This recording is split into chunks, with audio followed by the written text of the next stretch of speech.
With the time being 1:34, we're going to get going here. I'll call the March 11th, 2026 Stanislaus and Tuolumne Rivers Groundwater Basin Association Groundwater Sustainability Agency meeting to order. Welcome, everybody. We have a quorum. So, far end over there, starting far end, we got Mike Pitcock from City of Waterford here. Next to him, Jeff Roberts from the City of Oakdale. We've got Darren Smallin in the middle there from City Riverbank. And then moving over, we've actually got Rob Kosleby here from Stanislaus County, filling in as the alternate for Christy McKinnon. Jesse Franco from MID is here to my left. I am Eric Thorburn with Oakdale Irrigation District, and to my right is Timothy Barahona from City Modesto. Moving straight into business from the public. At this time, interested persons are welcome to introduce any topic within the agency's jurisdictions. Matters presented in this heading may be discussed, but no action will be taken by the agency at this meeting. It's not required, but speakers may provide their name and address. Public comments will be limited to 5 minutes per speaker. Open it up to public comment. First, anybody here in the room?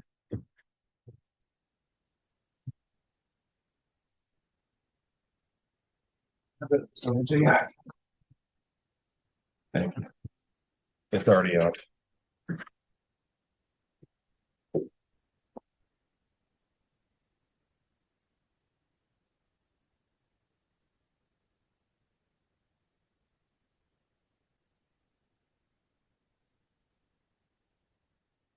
Yeah, thank you, Eric.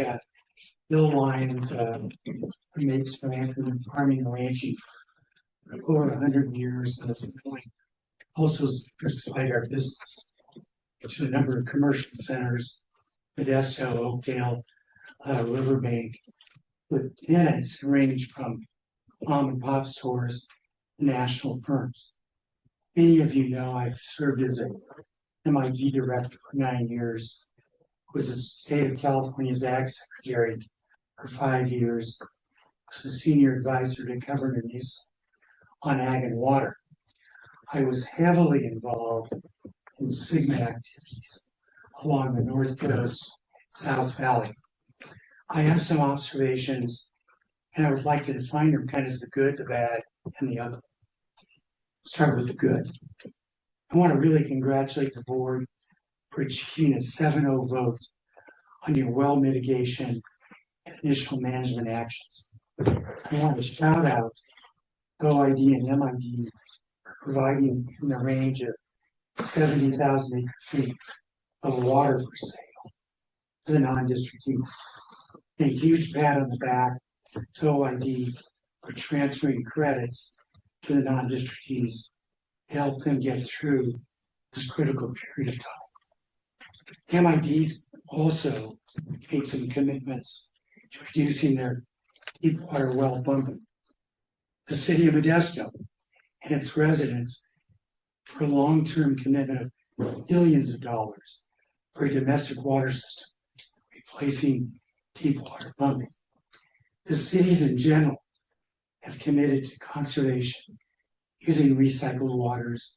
And finally, City of Modesto, MID, Waterford, we're actively exploring domestic water service to the City of Waterford.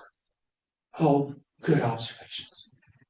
City of Waterford, you have some allies in MID. If you need us, reach out, friends of MID. Now I'm going to get to the bad observations. And it's primarily not only my observation, but I think many in the non-district West. There's really been a lack of the county to outreach to the non-district West, which includes Riverbank, the residents of Del Rio, and the non-district West areas.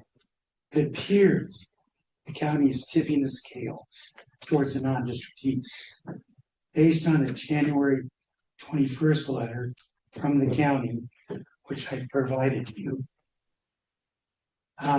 they believe the non-district West can absorb pumping restrictions better than the non-district East. I was going to ask Christy, but I'll ask you, Rob. When does the county and Riverbank plan to have an open workshop for Del Rio, Riverbank, and the non-district West areas? County didn't confer with its co-steward Riverbank or Del Rio, the residents of Del Rio, or the non-district West Aggies regarding that letter.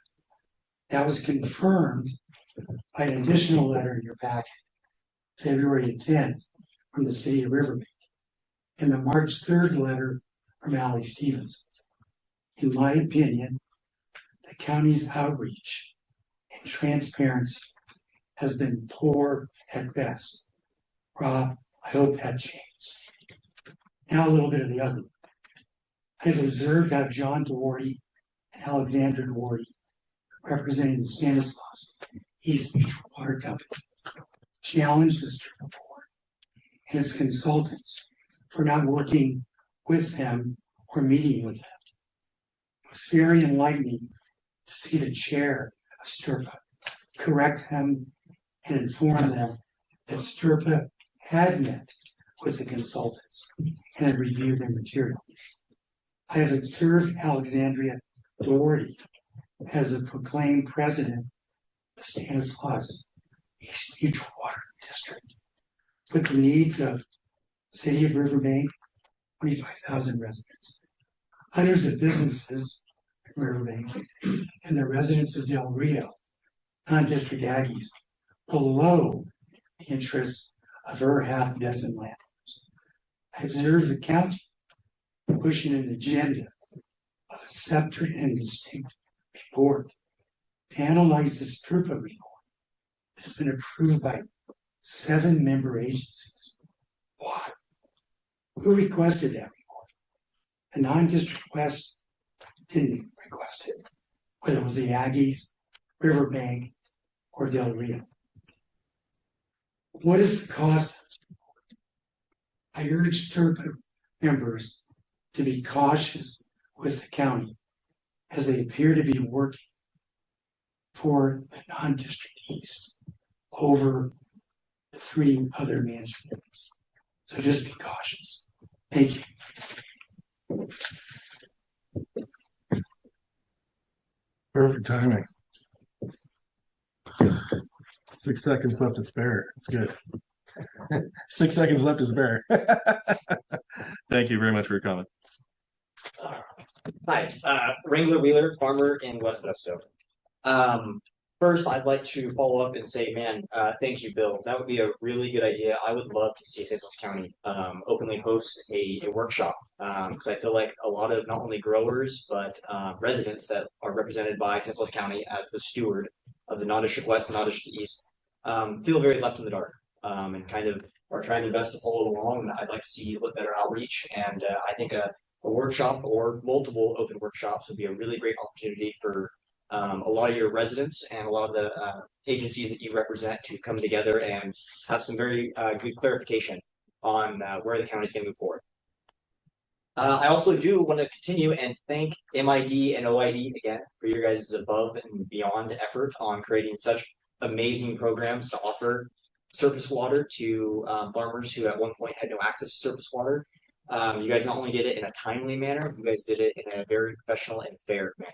Both your programs are extremely impressive, and thank you again for getting those together to help us work towards sustainability. My question lies back with Rob or Christy with Stanislaus County. Our GSA is a bit different in the sense that we have different management areas. We purposefully split our GSA into these management areas because I believe that we have different problems that are going to require different solutions. So as we move forward with the idea of management actions and what that's going to look like, because we do have a very fast approaching deadline on getting some of those together and organized, are we going to have different management actions for these different management areas? Since they possibly require different solutions for very different problems. Thank you. Thank you for your comment.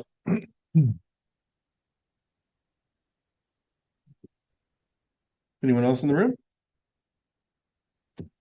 No. Got one on the phone. Louis? Good afternoon, Eric, and the rest of the STRGBA board. I just want to make everyone on the board aware that OID and SSJID are potentially entering into a long-term water cell up to 50,000 acre feet per year out of the area, out of the sub-basin. And as much as I applaud OID for offering surface water, as shown in Project 6 in the GSP, I just, uh, I'm not a proponent of selling water outside the basin. We all know that non-district east is going through demand management actions right now, and those need to be made. And I think that the surface water, the surplus water that OID has available should be made available to the Modesto subbasin before it leaves the basin. And I just, I'm worried about other environmental consequences that could occur from selling that water out of the area. So I'd like to thank OID again for making water available to Project 6, but I think we could sell more water and expand that project and expand other projects like Project 9 and 11 in the GSP. So thank you. And that's all for now. Thank you. Anyone else? Public comment?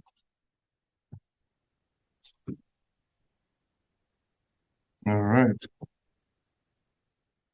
Item number 3. This is potential approval of the January 28th, 2026 meeting minutes.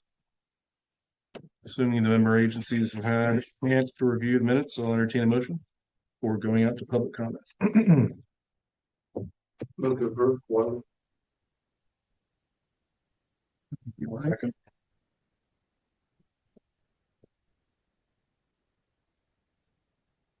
Need any comments on the minutes? Okay, go out to the public on item number 3, January 28th, 2026 meeting minutes.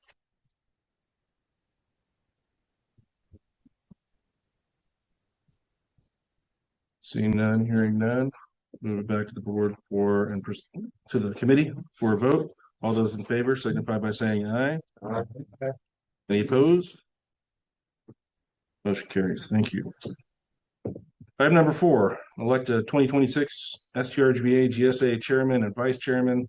So this is supposed to happen at the first regular meeting of the STRGBA. Our first meeting of the year was a special meeting, so moved it to a regularly scheduled meeting. So this is our first regularly scheduled meeting.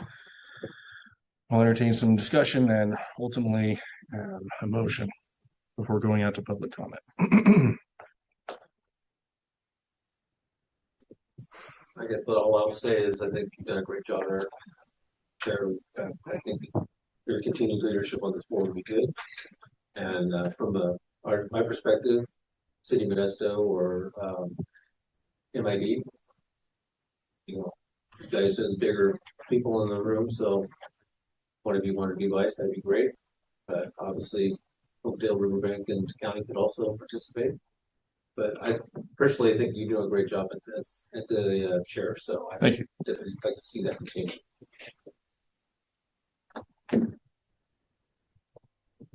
Agreed. You've done a great job, Eric. There's been a lot going on, a lot that has had to take place with respect to different programs or visions, and I think you had a lot to do with it, obviously. So thank you for that. Thank you. I agree with that, and I think there's definitely been a lot of movement as of late.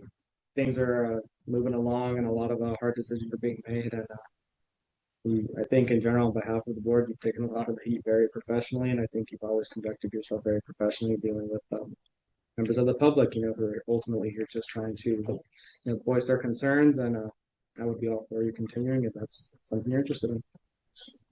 Same goes for Justin.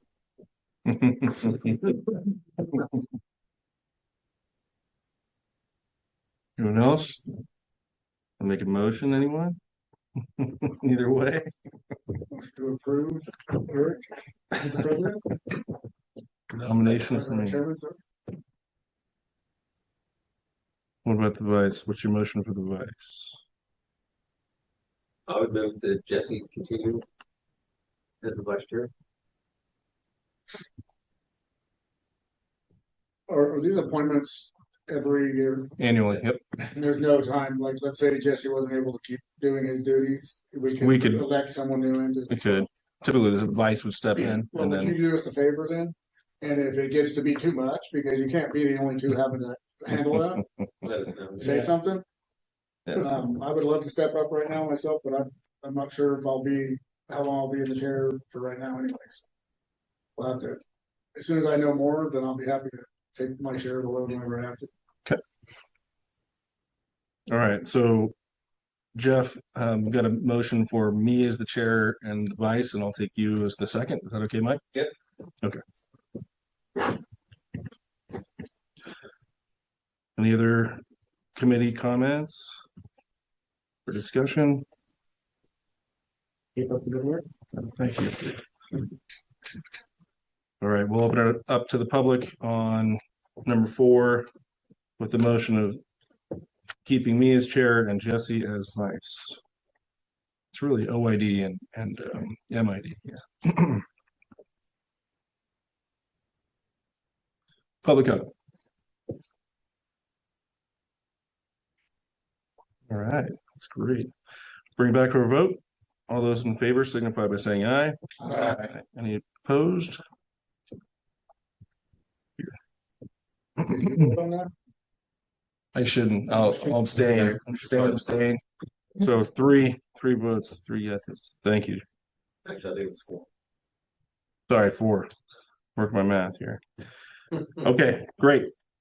Moving on to item number 5. So this is the domestic well agreement with Self-Help Enterprises. We took action to approve the domestic well or the well mitigation program rather at the last meeting. So this is an agreement we've been working on behind the scenes with Self-Help Enterprises in anticipation of that being approved with those terms and utilizing their assistance. This agreement with Self-Help is for the period of 1 year. It'll automatically renew at the expiration of that 1 year unless terminated by either party. We're asking for their help to receive and review any applications. They perform an initial investigation as noted in the agreement, and then they would provide assistance with emergency water and interim supplies. That's not anticipated to exceed the 12-month time period while they provide us with the applications and relevant materials they collected. And then they develop a recommendation for long-term mitigation. That comes back to STRGBA and actually the committee that will be set up for that program, the Well Mitigation Program Committee. We come up with final authorization, and then they work through getting that interim supply transferred over to a permanent supply and a new well getting installed per the terms of our program. So that's kind of the gist of it. If this moves forward, MID is ready to get a work release on the GSA's behalf to consult with SHE and utilize their services. And then in the background, we've also had MID's staff's assistance with moving forward with public outreach to get the program underway. And she has helped with that as well, provided some materials, but a big shout out to MID's PR department, Melissa, and other co-workers for helping out with that. So discussion on the SHE agreement. Have we had any wells that have needed assistance yet? We've had one application that somebody tried to submit, but weren't able to yet because we don't have this all underway. So I'm anticipating that one kind of wait in the wings, but I haven't heard of any others yet. Yeah. So I didn't see any costs associated in this staff report, other than it says we'll reimburse for actual costs. Yep. I assume that means there are costs as well as the water and any of the testing and so forth. They have to try well. So it's a 1-for-1, or are they probably paying labor materials, or are we actually paying overhead and everything else to be? All of that, actually, yeah. So, and there's a page in here under accounting where they talk about emergency water supplies, and then there's a long-term mitigation and then costs. So they are to provide cost estimates for that as these claims come in. Okay. They'll get an understanding of, is it going to turn into a claim? Is it GSA related in their opinion or not? obviously costs are going to be varying per claim. Yeah, And if there's quarters or no claims, then we can. Correct. Okay. any other comments from member agencies or discussion? Is this included in the recent operating budget? There's a $300,000 budget item for this. Okay. Nope. I think just to clarify too, the way the agreement will be structured is such that you have an on-call agreement where each of the associated tasks are kind of broken out so that we'll be able to bring out what those numbers are and itemize each respective task. So each agency is able to see that through, I know each agency probably has their own financial group that's looking at these items and making sure that everything is accounted for. Good. Okay, with that, I'll actually entertain a motion first, and then we'll go out to the public. Motion to approve. I'll second. So the second by Darren? Yeah.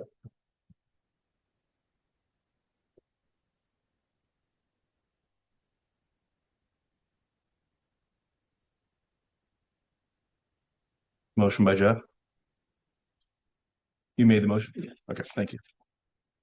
All right, public comment on the domestic well agreement with Self-Help Enterprises, topic number 5.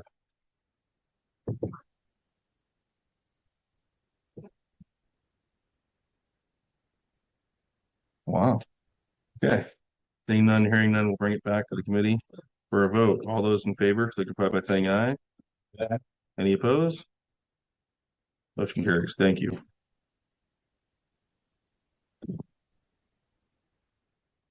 Okay, item number 6 is the water year 2025 annual report draft results. We have Liz from Liz from Tata Groundwater and Dominic from Woodard and Curran that will be making a presentation here. And the presentation is online. If you pull up the agenda, it's all attached. The slides are all attached to that agenda item on our website. If you want to follow along, I will pull it up and it'll be on the screen as well, but it might be easier to see on your phone for some of the numbers. Okay. Hi. Liz? Thank you. Can you hear and see me? I can see you. Are you able to pull up the presentation? Do I need to pull it up? I will pull it up. And we can hear you too, by the way. Okay, great. Can you see the presentation now? Yes. Okay, give me a second and I will get started. Okay. Well, thanks so much for joining. So the purpose of today's presentation is to go over draft results that are in the Water Year 2025 Annual Report. This report is due to DWR by April 1st, and we have completed an administrative draft. And as I will show you shortly, we will have a draft for GSA in public review shortly. So we worked on this annual report alongside with our teaming partner, Woodard and Curran, and Dominic is also here today and will be presenting after I present. He will be presenting on the model update work and the water budget for Water Year 2025 that he and his team did. So to start out, the agenda for my presentation, I'm first going to talk about the annual report schedule, and then I'm going to go through a bunch of results that are in the draft report. This includes sustainable management criteria analysis. This is something actually that you have already seen. We presented last August on the spring 2025 groundwater monitoring event, which was the second. Oh, there we go. Go ahead, Liz. Sorry. Oh, can you hear me? Yeah, I'm just trying to move you around so they can see you and hear you, but Okay. Sorry. No, that's okay. Just let me know if you can't hear me. So the sustainable management criteria analysis you have seen, we presented back in August on the spring event and also included results of the fall event for Water Year 2025.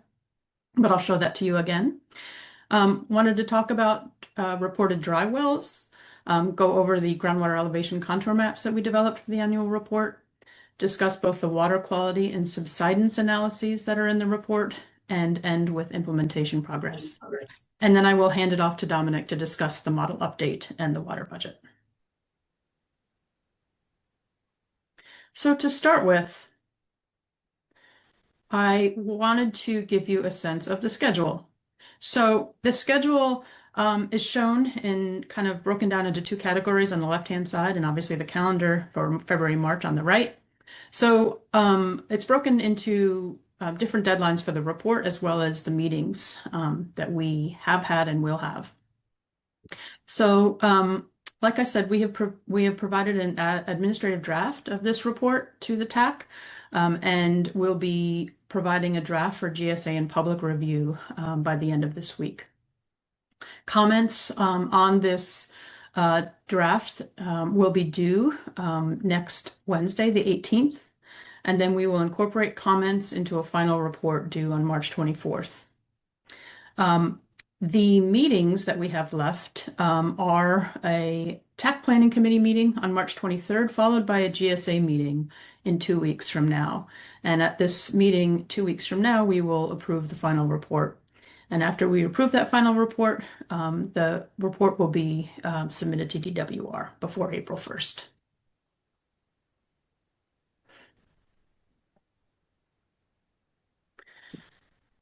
So to start out, precipitation.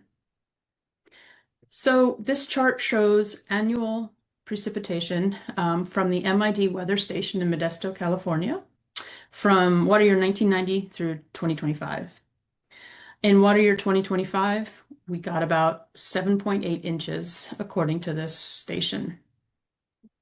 Between water years 1991 and water year 2015, which was the GSP study period, the average was 12.8 inches. So in water year 2025, we're about 40% below average. And the San Joaquin Valley water year type is below normal.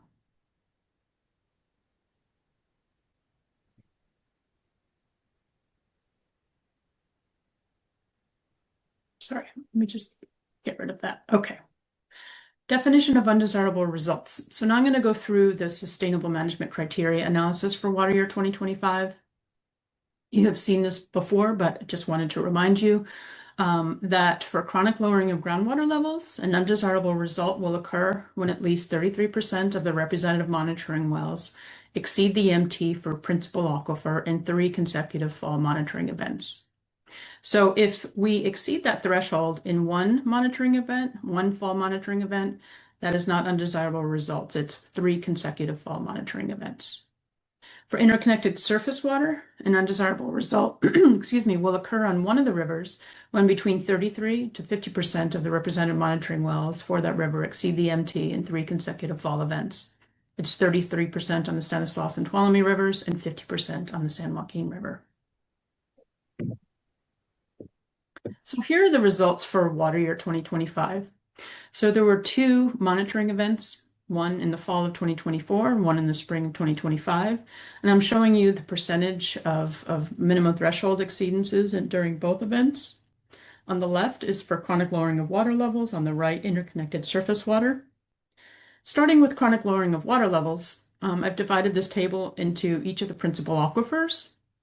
And as you can see, for both the western upper principal aquifer and western lower principal aquifer, we did not have any wells with water levels that exceeded the MT. So we had a 0% rate of MT exceedance in both the fall and spring.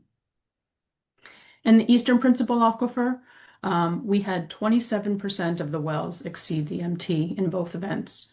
This is below that 33% threshold, which is why all of these are colored green. In both events, 10 wells had water levels that were below the MT, and 27 wells had water levels that were above the MT, and 2 were not measured. Excuse me. For interconnected surface water, along the San Joaquin River, we did not have water levels below the MTs in either GSP monitoring events. Along the Stanislaus River, in the fall, 2 of the 8 wells had water levels below the MT, and in the spring, all water levels were above the MT. And along the Tuolumne River, in the fall, 1 well had water levels below the MT, and in the spring, 2 wells had water levels below the MT. And we are below the thresholds along all 3 rivers. This table summarizes the MT exceedance percentages for all of the GSP monitoring events that have occurred since the GSP was submitted and implementation started in January 2022. And I've highlighted just the fall events on this table because those are the events, again, that count potentially towards undesirable results. And you can see that in the fall of 2022, the first fall event after the GSP was submitted, we exceeded those MT exceedance thresholds in the Eastern Principal Aquifer at 57% and along each of the rivers. Since then, we've been below thresholds in fall 2023 and fall 2024. But I do want to point out that in the Eastern Principal Aquifer, even though we're below that 33% threshold, both in the fall 2023 and 2024, we're pretty close to that 33%. So it's just a few wells could tip the scale. So it's something that we want to watch out for.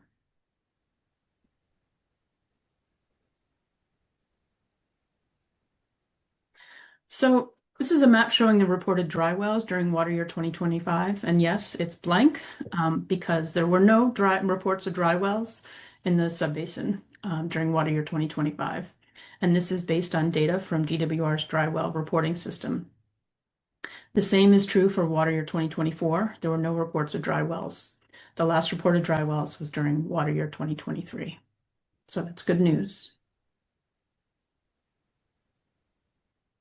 Now I'm going to show you a series of groundwater elevation contour maps that are in the annual report. We developed 2 maps for each of the monitoring events. For each monitoring event, there's a map for the Western Upper and Eastern Principal Aquifers, as well as a map for the Western Lower Principal Aquifer. And so this first map is for fall 2024 in the Western Upper and Eastern Principal Aquifers. And I'm going to turn on a little highlighter just to show you, because it may be hard to see the numbers. But groundwater elevation on this map ranges from 24 feet in the very west of the subbasin to 153 feet here at this well, east of the Modesto Reservoir. In general, flow is towards the central subbasin and then to the southwest, west-southwest. There is some southerly flow towards the Tuolumne River in the central and western subbasin. And overall, there are flatter gradients in the central and western subbasin. In the western lower principal aquifer in the fall 2024, again, we only have 5 wells in the monitoring network, so we don't have a ton of data, but we do see that the groundwater elevation range is pretty slim, ranges from 39 to 43 feet. And so we are able to draw just one contour. And based on this limited data, groundwater flow is generally to the southwest.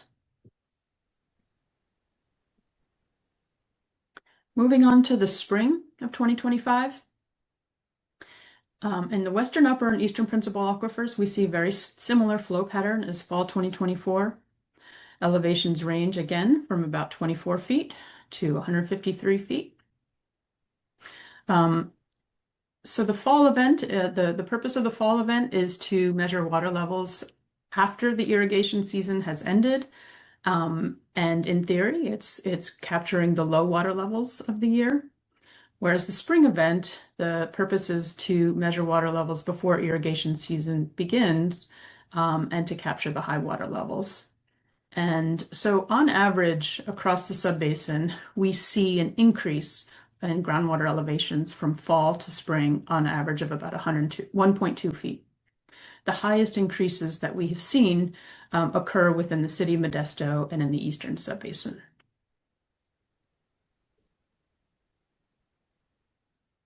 Moving on to the western lower principal aquifer, a similar story, a very narrow range of groundwater elevations from 42 to 48 feet mean sea level. And in general, groundwater flow is to the southwest. So a similar flow pattern as fall 2024. Moving on to the water quality analysis. So First, I wanted to remind you what the water quality undesirable results definition is from the GSP. The GSP defines this an undesirable result for water quality as saying that it will occur when a subbasin potable supply well and the defined monitoring network reports a new first-time exceedance of an MT or an increase in concentration above the MT for a constituent of concern that results in increased operational costs and is caused by GSA management activities. And the MT is the MCO. So in water year 2021, which was the first annual report, we developed a baseline monitoring network for water quality.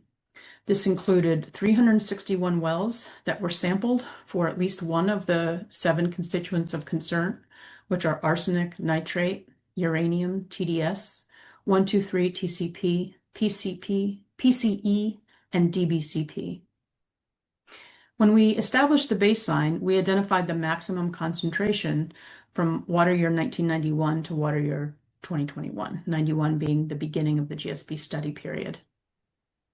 And in each subsequent annual report, we've compared data to the baseline wells to see how their concentrations have changed. Now, as we discussed in January at the GSA meeting, we are in the process of developing new sustainable management criteria and a monitoring network for water quality. This is in response to recommended corrective actions that we've received from DWR. And this new methodology will be implemented for next year's annual report.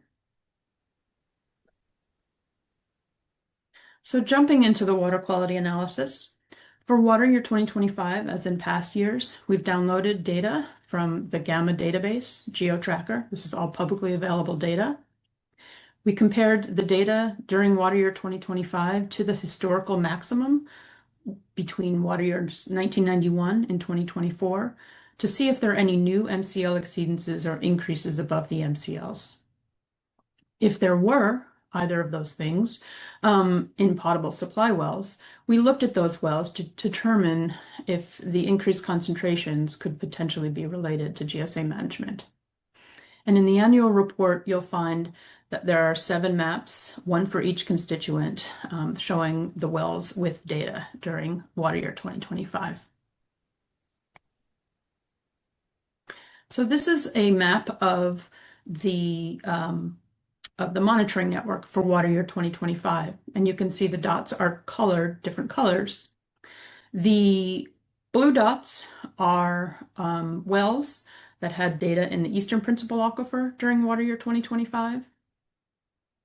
The purple dots are in the Western Upper Principal Aquifer, the orange, Western Lower, and the green dots are wells that are screened in the principal aquifers. And these are where we don't know which aquifer it's actually in, either because we don't have well construction information or the well is screened in both aquifers. And all of the gray dots are wells that were in the baseline from water year 2021, but did not have any water quality data during water year 2025. So in total, there are 236 wells, these colored dots, that are in the water year 2025 monitoring network. These include 144 municipal wells and 92 monitoring wells at regulated facilities. And this leaves 125 baseline wells that were not monitored, those little gray dots.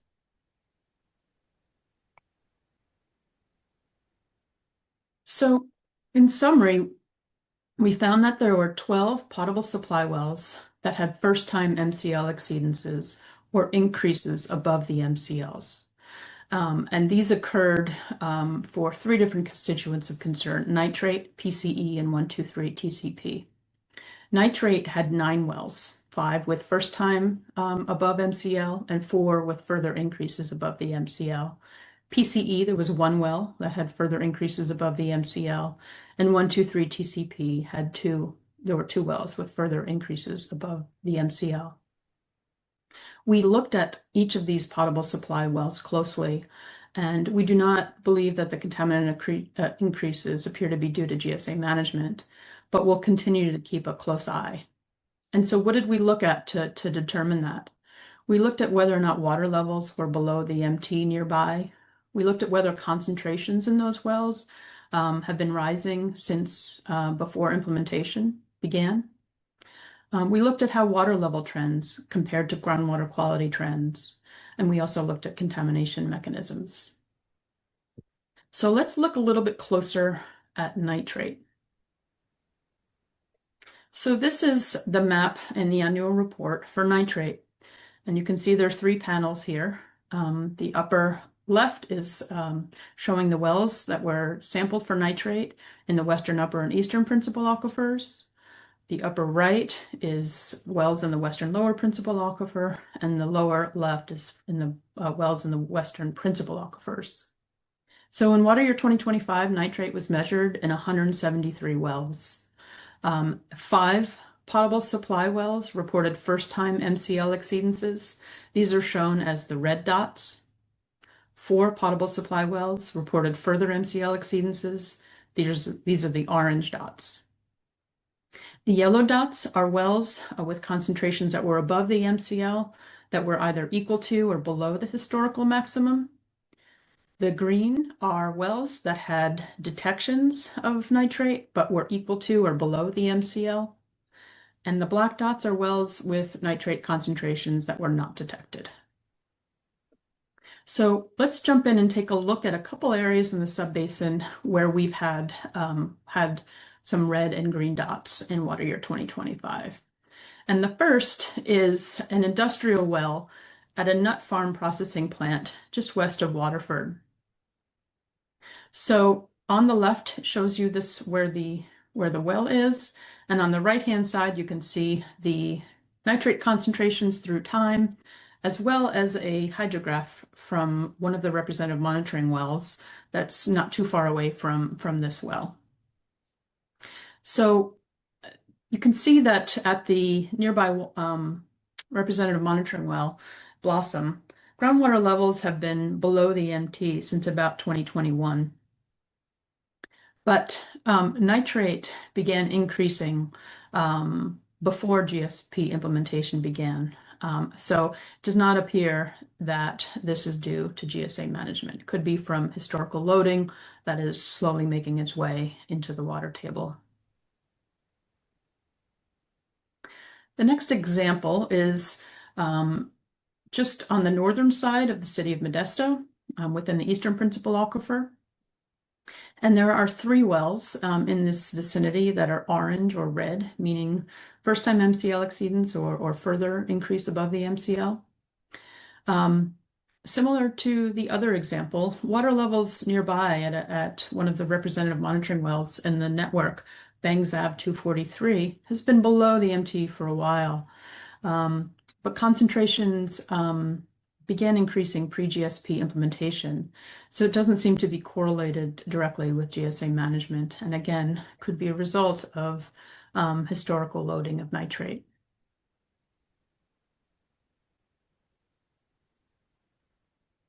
So moving on to subsidence during water year 2025. As we all know, DWR came out with a guidance document in January for how to evaluate subsidence data. And as part of the periodic evaluation, we are looking at this guidance document and thinking about whether or not the sustainable management criteria and approach need to be revised.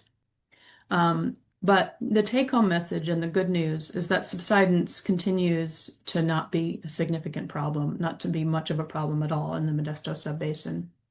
But it's something that we need to continue to keep our eye on, and something that DWR is going to also be continuing to keep their eye on.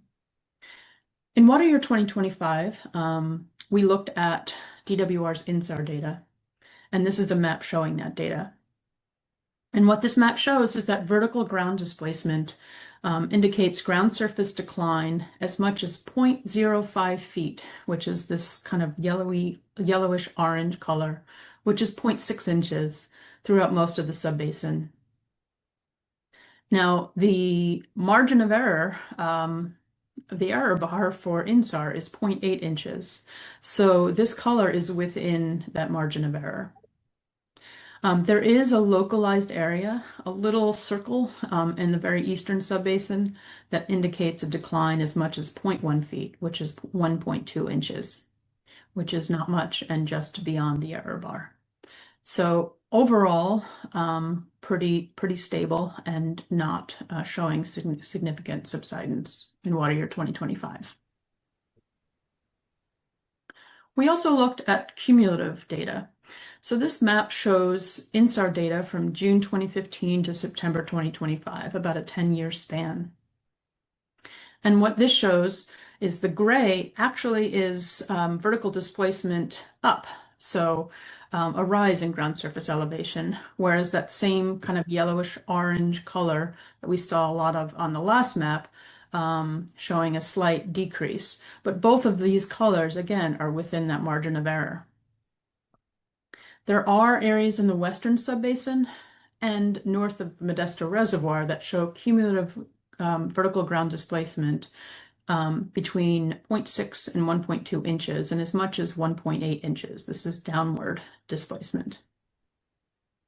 These highest rates that we're seeing do correlate with areas of the subbasin where we have water level declines. But again, take-home message here is that we're not seeing significant subsidence over this 10-year period.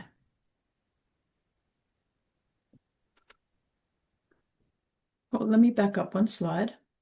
So you can see on this map, there are two GPS stations, this blue triangle here and another blue triangle here in the east.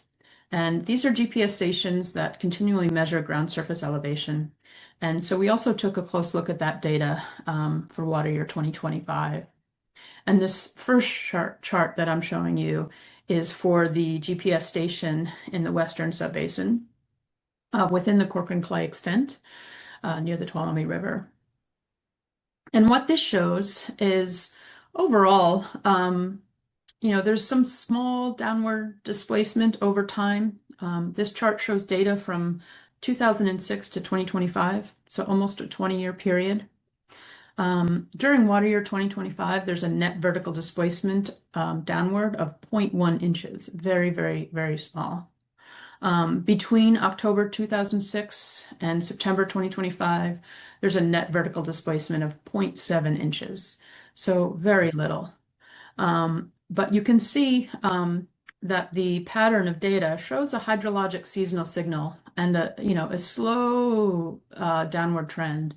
And you can see some patterns of declines after dry years and some stabilization in wet years. So this does kind of show that the ground surface elevation is changing, but not a lot. It responds to wet and dry years and pumping. But because this is located within the Corcoran Clay extent, we will continue to keep our eye on it. The next GPS station in the very eastern part of the subbasin is station P306. And during water year 2025, it had a net positive vertical displacement of 0.02 inches. From September 2006 to September 2025, it had a net positive vertical displacement of 0.3 inches. And you can also see, like we saw on the last chart, kind of the cyclic nature of ground surface elevation responding to wet years, dry years, seasonal pumping patterns. But overall, it's safe to say ground surface elevation is relatively stable. So this year's annual report has a more robust section that describes implementation progress. It's one of the recommended corrective actions from DWR, and they also reiterate this request in their review of last year's annual report. They really want to start seeing that the GSA is providing detailed updates on all of the projects and management actions every year. And we are required, actually this is the first year we're required by DWR to upload this progress to the portal along with the annual report. So they are going to start keeping and continue keeping a very close eye on progress for every project and management action. So we'll start with management actions. the GSA accomplished a lot in 2025, as you know. In response to resolution that was in the revised GSP from 2024, the GSA developed a well mitigation plan and a groundwater use management program, and both of these were adopted in January 2026. The well mitigation plan implementation began immediately after it was adopted, and as was discussed earlier in the meeting, the GSA is going to be working with Self-Help Enterprise to administer this program. The groundwater use management program develops groundwater allocation framework and gives each management area the ability to use management actions to meet the allocation goals. The non-district east management area is going to prepare a management area action plan by November 1st, 2026, and implementation will begin by January 31st, 2027, with annual updates provided in future annual reports. And implementation by January 31st, 2027 is also in accordance with the resolution that was in the revised GSP. So moving on to projects. There are many projects that are happening in the subbasin, and many of them benefit areas that have had MT exceedances. To start with, there are a couple projects that deliver surface water to non-district east management area. The first is OID's in lieu and direct recharge project. This has two parts. One is the out-of-district surface water delivery, and the second is the pulse cell lateral expansion. And phase one of this expansion is almost complete. The second is MID's long-term groundwater replenishment program, GRP. In January 2026, the MID board approved a revised GRP. Revisions included removing the conjunctive use portion, changing the price structure to include a flat fee structure at $200 per acre foot, and it's offering when MID growers get 48 inches and there's excess river water. There are also several projects that increase water supply within the municipalities. This includes City of Modesto Surface Water Treatment Plant Phase 2. Phase 2 is completed, which increases the capacity to treat and deliver surface water and will be used as needed. There's also the OID irrigation and recharge to benefit the City of Oakdale. This is OID is providing surface water to parks within the City of Oakdale, and so far 2 parks have been connected with more in the future. And there's also City of Waterford surface water pump station and storage tank. This is in progress and will be connecting the City of Waterford to MID's water treatment plant and potable surface water system, and will bring surface water to the City of Waterford, which will reduce the amount of groundwater pumping that will be necessary. There are also several flood mitigation and direct recharge projects in the non-district east. This includes Tuolumne River Flood Mitigation and Direct Recharge Project, Dry Creek Flood Mitigation and Direct Recharge Project, as well as one along the Stanislaus River. And there are also 2 groundwater recharge projects. This includes MID's Floodmar projects, as well as recharge ponds. So with that, I will pass it off to Dominic to present the model update and water budget results. So thank you so much. And I don't know if you want to take questions now, Eric, or wait till after Dominic's presentation, but either way would be fine. Yeah, why don't we take some questions and have some discussion on the first half of the presentation now, while still fresh. Any committee questions or comments on Liz's portion of the presentation? Okay. Any public comments on Liz's portion of the 2025 annual report draft results?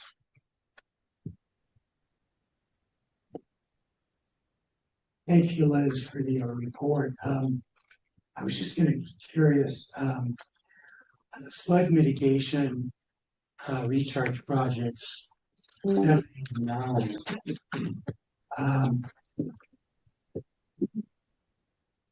These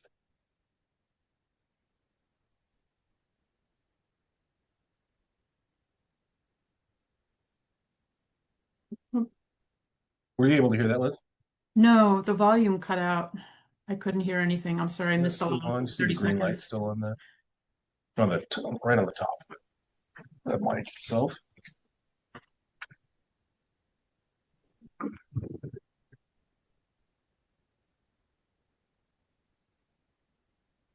Lights on. Can you hear me now, Liz? I can hear, I can't hear Bill, but I can hear you. Try again, Bill. Can you hear me now? Yes, I can hear you now. Thanks. I asked the question on your flood mitigation recharge projects, 7, 8, and 9. Yeah. Um, who pays for that? I don't have the answers for that. I would need to, I don't know if the GSA can jump in and answer that question. Maybe it just hasn't been determined. Yeah, I can provide some level of detail at this point, Mr. Lyons. So the first one is Tuolumne River Flood Mitigation Direct, a recharge project. Stanislaus County actually was the lead on that study, initial study. So they have. Okay, thank you for that. There we go. Sorry. So Stanislaus County was the lead on the initial study on that project and program. We have since been working with them in terms of where potentially MID could also fit in this program. So at this point, I think the ultimate costs have yet to be determined, but I think thus far within the planning stages, both Stanislaus County and MID have, I think, shouldered some of the costs. With respect to Dry Creek flood mitigation direct recharge projects, MID has taken a look at that with respect to a feasibility study. Construction costs, those have yet to be determined. It would be I think, an item that would be brought to the board for ultimately discussion and what would be the decision on that. And Jesse, are those to help the Modesto management area? Correct. Okay. This is a question, Liz. And this seems like a really short time frame. The non-district east has to provide plan by November the 1st. It really isn't that far away. And then has to implement it by January 31st, 2027. Who prepares that plan? Well, It's not no, we unless something changes, it's my understanding that the stewards for the non-district east will be responsible for preparing that, and they have not asked us to prepare that. So, Rob, have you guys selected anybody to be working on this? I don't think so yet. No? Okay. I mean, I have a concern here to STRGBA that, you've got one management area that's got to prepare this plan. It's due November the 1st, implemented January 31st. When will the other STRGBA members see the plan and be prepared to either add to it, criticize it, whatever? Because it impacts the basin. Mhm. So, what's the timeline? That's the due date. We haven't come up with an actual timeline to see it, but obviously before that November 1st time period. And then, So I would respectfully recommend if Todd Groundwater and Woodward has been so deeply involved in the subbasin, that they should be a strong consideration on preparing the plan because they understand the subbasin. And these dates just seem extremely difficult to make. That's just my layman's opinion. To get them out to the public, get a response, get them to STRGBA, get a response. So I would really encourage STRGBA to encourage the non-district east to retain people that are familiar with the subbasin. Thank you. Thank you.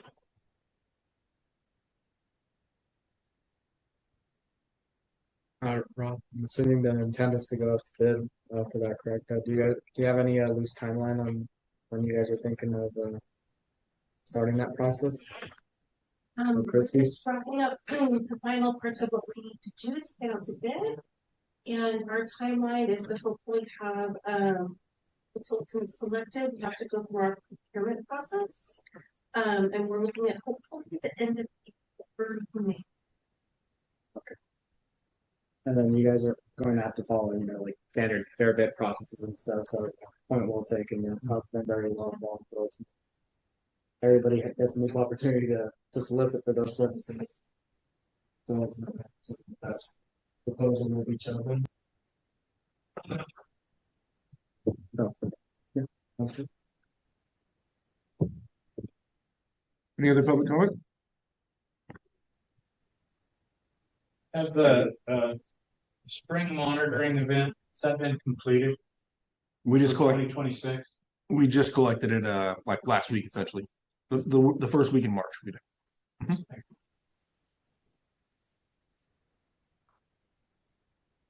Anybody else? Okay. Thanks, Liz. We'll Thank you. pass it on to Dominic. Don't go anywhere though, Liz. You might have some questions popping up for you later. I won't go anywhere. All right. Good afternoon, everyone, members of the board and the public. Thank you for joining me today. I think my goal overall is to kind of walk through the model update that we've been taking over the past few months. I do have a couple background slides in case there's any new faces in the crowd, and just to make sure we, kind of jog everybody's memory. So kind of with that being said, just to kind of set the context for the annual report, this has been a multi-year process as we've developed the GSP and taken step towards sustainability. Originally, the GSP, we had our first round of the GSP was due to DWR back in 2022. And then we revised that GSP for the first time and submitted it again in July of 2024. And it has been approved by the Department of Water Resources last year in February of 2025. And so as subsequent to each of those submissions, DWR does require us, and SGMA does require us to provide the state with an annual report that kind of gives an update of basin conditions, water use, both surface and groundwater dynamics, and just an overall understanding of the subbasin from our local perspective. And so those reports are due April 1st of every year, and so that it kind of coincides with this presentation.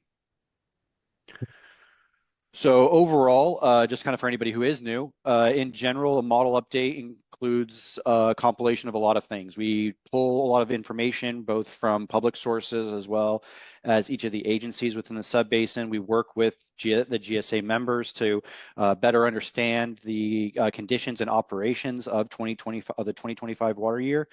And we compile all that information, put it into what is called the integrated water flow model.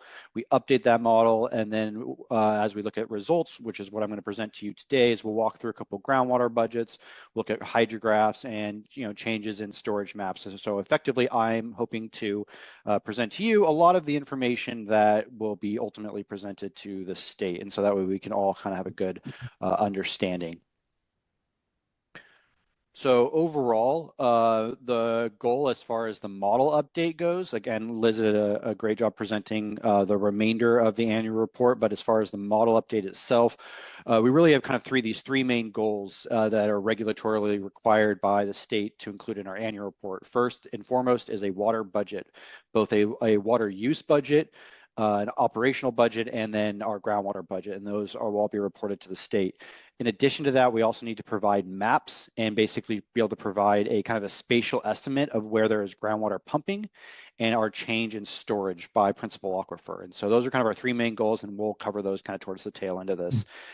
And then I just kind of reiterate the approach that we have for this update is we are extending a lot of the time series and input files from the model that we have been developing over the past many years. I think we're going on about 8 to 10 years now that this model has been being continuously developed, revised, extended, improved. It's kind of a living model, and we like to kind of continue that process.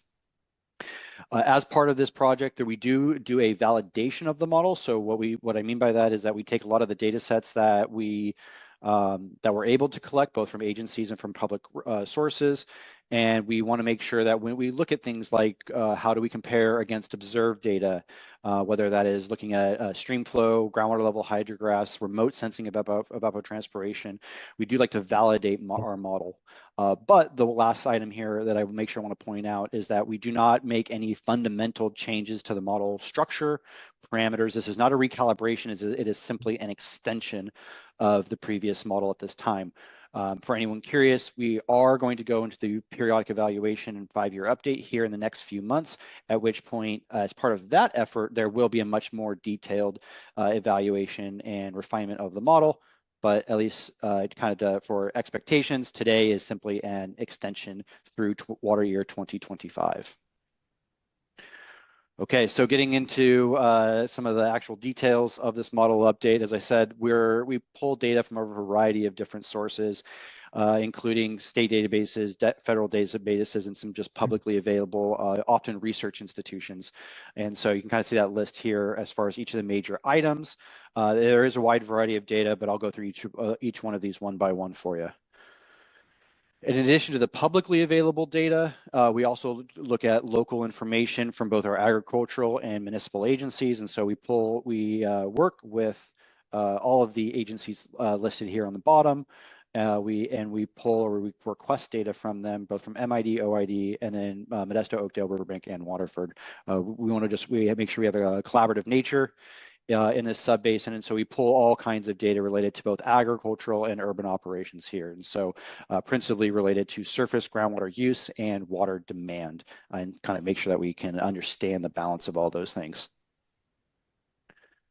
Okay, so then diving into what does that data look like? So first and foremost, our hydrologic cycle begins with precipitation. And so what we have here is kind of the spatial distribution. In order to kind of simulate the model conditions across the entire subbasin, we use a data set called PRISM. It's developed by Oregon State University. And what that does is it provides us kind of the relationship you see here, right? So where we see that in this past water year, even though we average across the subbasin about 10 inches of rain for 2025, that varies significantly across the subbasin. So in the western part of the basin near the San Joaquin River, you can see that precipitation is maybe as low as 7 inches. And then as you get up into the foothills, particularly in the northeastern corner of the basin, that's closer to about 14 inches of rain. And that also coincides with the measurements that were taken from the weather station that's located in the city of Modesto, where those kind of closer ranges to 8 to 9 inches.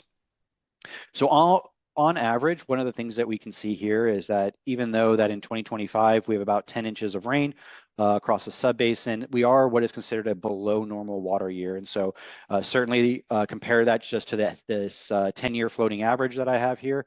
We're looking at a little over 2/3 of or 70% of the historical average. And that is also officially classified by the Department of Water Resources as a below normal year. And you can kind of see the classification here. So I just want to make sure we keep that in our context as I go through the rest of the dynamics, because that will play a major role in the water conditions of the basin. All right, so the next major step when looking at kind of our hydrologic system is to take a look at temperature and ultimately evapotranspiration. And so in order to particularly assess what drives the demand, and particularly the agricultural demand in the subbasin, we use CIMIS, which is a data set provided by the state of California, where we look at several weather stations, specifically focus on evapotranspiration and consumptive water use. We take a look at 4 major stations, obviously focusing our attention on the 2 that are located in the subbasin, but we also like to look at areas around the subbasin as well to make sure that we have a full understanding of the region. And so overall, we can see that in general, as a continuation of the historical trend, the temperature on average has been increasing. But evapotranspiration, which is kind of the next step, and what makes CIMIS special, in addition to just a regular weather station, is it estimates evapotranspiration as well, which takes a lot of other components into consumptive use beyond just temperature. It takes into account things like cloud cover, wind speed, things to that effect. And so evapotranspiration is the primary component that often drives our water demand and our water use in the basin. And so if we kind of really just want to focus on 2025 here, you can kind of see that in general, it's fairly consistent with the past few years, although there is a slight decrease in the reference evapotranspiration comparatively to 2024. Okay, so in addition to, as we kind of continue to build our water budget, in addition to that, we also look at several state and federal agencies to estimate our stream flow and really govern what kind of water, particularly water that goes into the model. Here at Goodwin Dam and at LaGrange Dam, this is what feeds the Stanislaus and Tuolumne rivers. And so that we can input what that flow is. And in addition to that, we also make sure that we grab a couple data points here further downstream, both along the Tuolumne, Stanislaus, and even the San Joaquin rivers, to make sure that the model is well calibrated, right? Again, it's that validation step that we like to take to make sure that what we're simulating in the model reflects what we see in reality. And then the other major component driving our water use in the basin, in addition to just that reference evapotranspiration, is to look at our land use and our cropping patterns within the basin. And so we like to take a look at this kind of the spatial distribution here. What you can see is predominantly consistent with previous years for obvious reasons. Orchards predominantly drive our basin, although you do see a fairly significant amount of field crops and vineyards and things to that effect here. You can kind of see the full breakdown of information that we get here. Again, this is a data set that is compiled by the Department of Water Resources. It uses a combination of satellite imagery as well as kind of boots on the ground, ground truthing as well, to make sure that they have a good representation of the conditions in the subbasin. And then if you want to kind of take a look at what does that mean, what does that look like when it comes to kind of historical trends. And so ultimately we can see, particularly in the past few years, land use has been fairly consistent. There is some noise, there's some variance, and there is some conversion from some of our annual crops, continued conversion to some of our permanent, particularly trees and nut crops. And you can see, so we can see some increased land uses, particularly in this category of almonds and pistachios, at the casualty of some other crops as well. And so just kind of for reference, that trend that we've been seeing over the past several decades is continuing. Just in case anybody is questioning again and is not familiar with this chart, you may notice here that there is kind of a little bit of a drop down here in 2020 or in 2014, 2015. This is because of a change in data set. And so, as I said a second ago, the latest and greatest land use data is developed by DWR. But that only began in 2014. And so you'll see that a little bit of that conversion here when we moved to Cropscape, which is a USDA based data set that is based on satellite imagery, but doesn't have as much kind of ground truthing and validation and calibration to it, to the much more refined data set for that we use today. So that's just in case you're kind of curious why you see that jump in land use. But we have been using that for the past decade, and we can see very consistent trends. Okay, so then the next major component, right? So a lot of the other features, ET, precipitation, land use, those govern our water use and our water demand. So then in the next couple of slides, I'm going to cover is the water supply, both surface and groundwater use. And so starting off with our surface water operations in the subbasin, in general, we collect data directly from the two irrigation districts, both their diversions from their reservoir and river systems, both their diversions, but also their deliveries, both to ag and urban users. We estimate conveyance recharge, so including both Modesto Reservoir as well as the canal system. And ultimately, we know from the districts how much of that water makes it to their growers, right? So how much is applied on the field. In addition to the two districts, we also have riparian diverters. And so this is actually one major change we've made to the modeling this year. So in the past, what you'll notice here is a lot of the non-district west areas, particularly in those fields adjacent to the river systems that have riparian water rights. You can see kind of in this blue color here, we are able to supply some riparian surface water to those fields based on the data that has been available historically in eRIMS, which has since been updated in the past year or so to CalWaters, and that data is added every year. One major update we've done to that this year is now with the inclusion of this kind of yellow band you see here. That is the inclusion of the riparian diversions off of Dry Creek. And so you may ask, well, how does that affect our modeling and how does that affect the conditions of the basin? So in general, what we did is we pulled data from CalWaters for the entirety of its record period, which is referenced from 2007 through this past year, 2025. And that's kind of represented in this dark green color here. And so you can see that on average, minus one outlier, in general, those diversions average kind of between about 1,200 to a little over 5,000 acre feet per year. And so what we've done is we've compiled that information and then we've extrapolated that data back to the previous decade as well. Because we have been unable to identify any sources of information historically, but we felt this was a reasonable estimate for kind of the longer historical period. And then the last item here, once we know how much water is being diverted, is trying to understand, well, where does that water go? How is it used? And so for that, what we did is we dug a little bit deeper into the CalWaters system. We pulled the water rights applications associated with each of those diverters. And what we did is we looked at their place of use. Now, that knowledge is fairly limited, at least in this public system.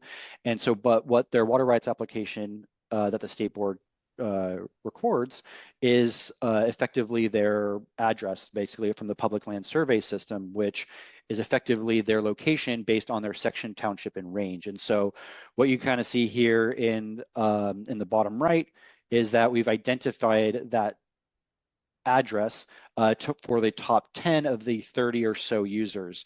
This is a fairly labor-intensive process, and so what we've done is we've looked at the vast majority of the volume of water, which is included in the top 10 years, and we've made sure that we understand where that water is going. So you can see from this distribution, there's a combination of use in actually 3 of the 4 management areas.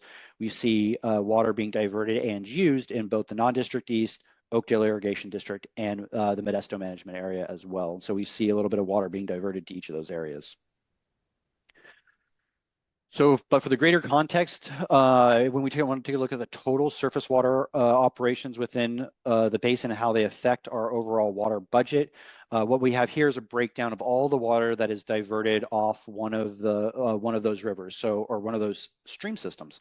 So we have passed, again, we've had the Tuolumne, the Stanislaus, and the San Joaquin River. And again, just recently this year, we have added Dry Creek, which obviously is a creek as a smaller water system, is a smaller diversion, a more modest diversion, but we've included it here for relative perspective. And so what you can see here is that those diversions are then broken up into a variety of components. If I use MID as an example, we can see of their total water diversions represented in olive blue. We said in general, what we do is we deliver but the vast majority of that water, and some of that to agriculture, some to urban users, and then there is also some conveyance recharge. So we want to make sure that the districts are able to have, to get credit, and then we're able to quantify from a modeling perspective how much recharge there is as that conveyance water makes its way into the aquifer system. And then the last water use component that we have is looking at groundwater operations. And so what we do as part of this process every year is we ask each of the agencies within in the GSA board to provide us on a well by well basis how much groundwater do they pump every year? What's their production values? And so they gracefully share that information, and we compile that data into the model. And so you can see effectively what we do is we have pumping volumes for each one of these dots throughout the whole subbasin. One thing I did want to draw your attention to is there's these 2 larger dots with yellow circles around them. They're not particularly larger wells. What that actually means is these are new wells for 2025. And so again, in addition to updating the volumetric time series, we also update any new operations or new wells that go into the system. And so we've incorporated those 2 wells. And so what does that mean from a volumetric perspective also? So in general, we can see that our urban pumping here ranges about 35,000 acre feet in 2025. We have a slight decline compared to the past past 2 years, which and that's good to see those that balance of conservation efforts tying into place.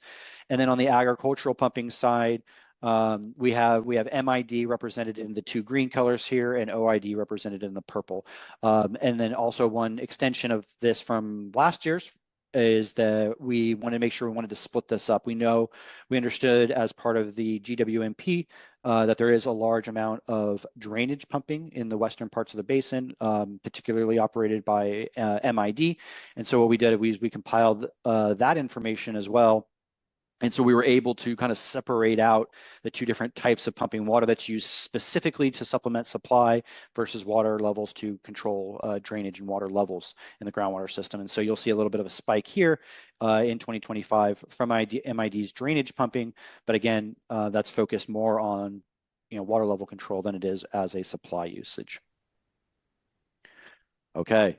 So now that I've gone through all of kind of the input data that goes into this model every year, we get to get into the fun stuff and start to look at model results and understand that some of the dynamics within the system. So first and foremost, kind of like just real quick to go kind of explain how we're going to all walk through this. We have 3 major budgets. We have the water use budget, which is something that, again, we have to report to DWR at the sub-basin scale. And then we'll go through operation and the total groundwater budget. And so what we don't have to provide to the DWR is any detail beyond sub-basin level water budgets, right? So what I'm hoping to do is we're going to go through the sub-basin and then I'll jump into each of the 3 different management areas. But the 4 different management areas, but each of those management areas, that's support planning and management at the local scale. We only provide to DWR the sub-basin level data. So what you can kind of see here when it comes to the sub-basin is that in general, we see our agricultural demand slightly increase compared to last year. Although in general, if we look at the past kind of 5, 6, 10 years, you can see our agricultural demand is fairly constant. It does have some fluctuations. Those fluctuations are predominantly driven by that evapotranspiration number that I showed you earlier. Again, really heavily balancing out both the temperature with things like cloud cover, early season soil moisture, things to that effect. And so what you can see here is we have a slight increase in demand comparatively to previous years. That's going to be predominantly driven by it being that below normal year. We have a little bit less antecedent moisture in the springtime, which means we have to just irrigate our crops a little bit more. On the other hand, how do we meet that demand, which is represented in kind of in the negative direction? In the positive direction is kind of what offsets that demand is our surface and groundwater supply. In this case here, we see fairly consistent surface water deliveries compared to the past couple of years. But to balance out that tiny bit of additional increase in demand, we do see a little bit of additional pumping compared to last year. And again, that's pretty heavily tied to it just being a below normal water year.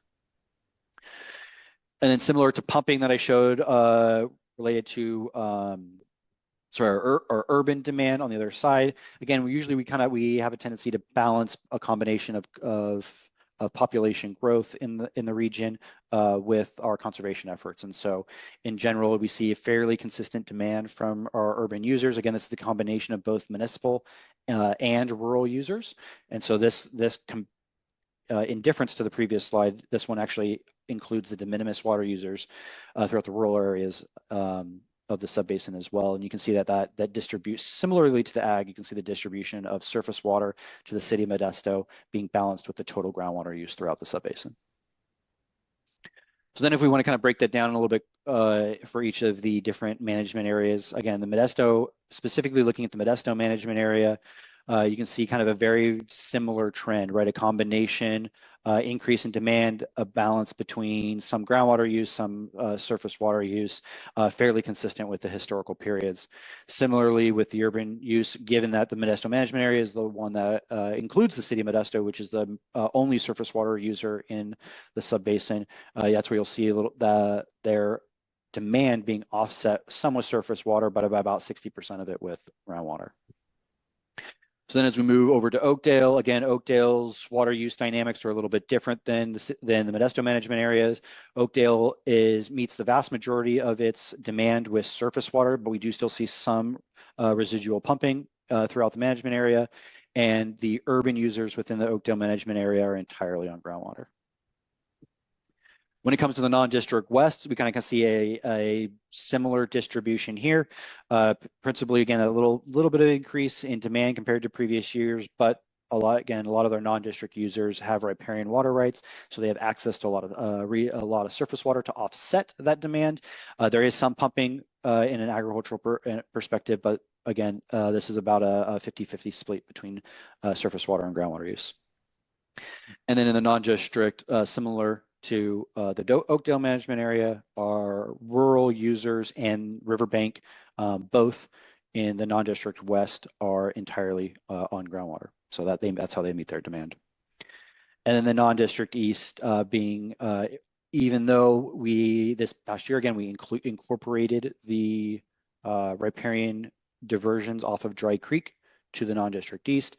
So they are included here. There is some surface water here, but the bulk of their agricultural demand is met through groundwater pumping. And then there is very minimal urban use, which it would be entirely de minimis water use in the non-district east, very minimal urban use in that management area. Okay, so then moving on. What does that mean for our groundwater system? And so what we've done is we've broken the groundwater system into kind of two categories. First and foremost is what we've been calling the operational budget. What this effectively means, these are all the vertical components of the groundwater budget. And so effectively in the negative direction, principally what you're going to see is water that's being pulled out of the groundwater system. In this case, it's going to be pumping, groundwater production, that is then applied either to an urban setting or to an agricultural field. And then regardless of either of those settings, one you're going to see is deep percolation, right? So in an agricultural setting, you're going to have some percolation due to imperfect efficiencies and distribution uniformities. And so there's going to be some percolation there. In addition to that, there's also going to be some percolation from precipitation in the winter months as well. So that's where we kind of have a combination of both applied water and relation for precipitation. And in addition to that, we also have kind of circle back to the canal and reservoir recharge that I mentioned earlier when talking about our surface water supplies. Some of the water that we convey doesn't effectively make it all the way to its users, and there's losses, there's seepage from our reservoir system and from our canal system, and that water is recharging the groundwater system. And so we want to make sure that we can account for that as well. So what you can really see here, particularly is focusing here on this last bar, because this is a 2025 update. One of the major things you can see here is, again, as agriculture and urban demand increase and surface water supplies are fairly consistent, what we see is a slight increase in groundwater pumping. And then on the inverse of that, when it comes to things like deep percolation, principally it being a below normal water year with a little bit less precipitation, a little less recharge from that precipitation, we see a little bit of a drop off in our deep percolation as well, compared to the past 2 years, which were much, much wetter. We had above normal year last year, and we had a very wet year in 2023. So we can see very kind of consistent over the past several years, minus the fluctuations from hydrology. So then we ask the question, okay, well, what does that mean for the operations of the basin, right? Like what happens if what's the net value of all of those ins and those outs purely from a vertical component there? And what we can see here is, based on those operations and that percolation of precipitation, but in general, the basin is a net extractor, right? Which means we pump more than we recharge. And so that is consistent with what we see in these past few years here as well. In general, kind of over the past 10 years, we see about 80,000 acre feet of net extraction from the system. Again, in the last 2 years, they're a little bit wetter than this year, right? And so because of that increased percolation, predominantly driven by precipitation, that increased percolation brought us a little closer to zero in the past 2 years, but this year over here, we had more pumping, we had less percolation, so our net recharge is negative 91,000, or that's effectively a net extraction of about a little over 90,000 acre feet this past year. So then what does that mean for each of the different management areas? So kind of go through these again. So again, similar components for the Meadow management area, both ag and urban operations combined. We see a net extraction this past year about 47,000 acre feet. Again, a little bit more than the 10-year average, and that is exactly what we'd expect from it being a below normal year, right? If we consider normal average, well, we're slightly below normal, which means we're slightly less well off when it comes to our hydrologic components. The Oakdale management is, again, fairly consistent with its long-term trends. Has always been a kind of a net recharger of the basin, and so we see that continued into 2025 with a net recharge of about 31,000 acre feet. Non-district west is, again, a little fairly balanced, a little smaller area compared to the past two. What we can see is that on average, the net recharge or the net extraction from the we have a net extraction of about 3,800 or 4,000 acre feet on average for the past 10 years. But this, with 2025, consistent with the other two, we see a little bit more extraction, a little bit less recharge in the non-district west area as well. Again, I want to just kind of make sure I re-echo that this is a combination of ag and urban operations as well. And then when it comes to the non-district east, again, similar to the others, what we see in general is being a groundwater dominated management area. We see greater groundwater extractions as that groundwater has to meet the demand entirely of its agricultural use. We see some recharge in the form of deep percolation, both from rain and from applied water. But overall, that we net about 70,000 acre feet of net recharge in 2025. And similar to the other four, again, that's slightly more than their long-term average, mostly related to hydrology. Okay, so once we have that kind of understand kind of some of the vertical components of the different regions within the basin, what we like to do is we like to build the remainder of the groundwater budget out, right? Because we know that we're not just a basin of vertical operational components, but there's also, we're one sub-basin in the greater Central Valley Basin. And so there are other components, right? We have stream aquifer interaction, we have subsurface flow, and and then ultimately that is balanced. All those components are balanced in the form of storage. And so if we start with kind of those three colors that I kind of just went over, the recharge in the purple, deep percolation in the green, and pumping in the gray. On top of that, now we like to add on both subsurface flow in this yellow. And so what we can see here, again, everything in the positive direction is water that's flowing into the basin. And so what we can see here is that we see that this past year, we have about 30,000 acre feet of net inflow of water into the basin. In addition to that, we also have in this blue color, we have that is the stream aquifer interaction, being that it is a inflow. So we have a gain from stream in the groundwater system of about 14,000 acre feet. So once we balance all those numbers, effectively what we have is our change in storage. And so kind of as the conclusion of this exercise is that on average, the change in storage for the groundwater subbasin is about 42,000 acre feet, just under 42,000 acre feet. And we kind of can see that how that compares to kind of the long-term trend. Again, being a below normal year, we do expect some decline, but that is a component of overdraft that we're hoping to repair over the coming years.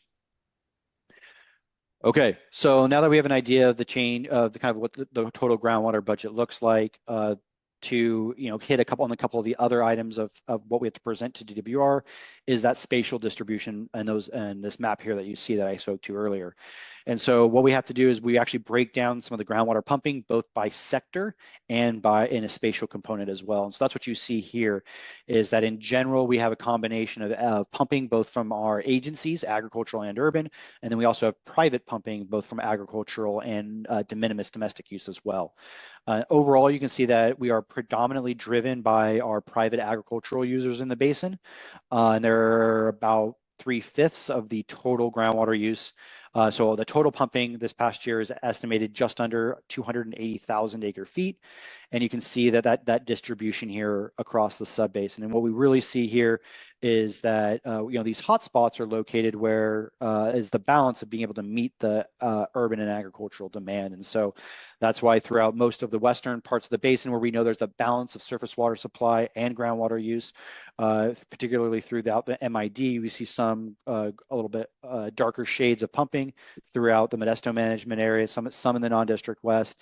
Obviously, as I said earlier, Oakdale is predominantly surface water driven, and so from OID we see less groundwater use throughout the district.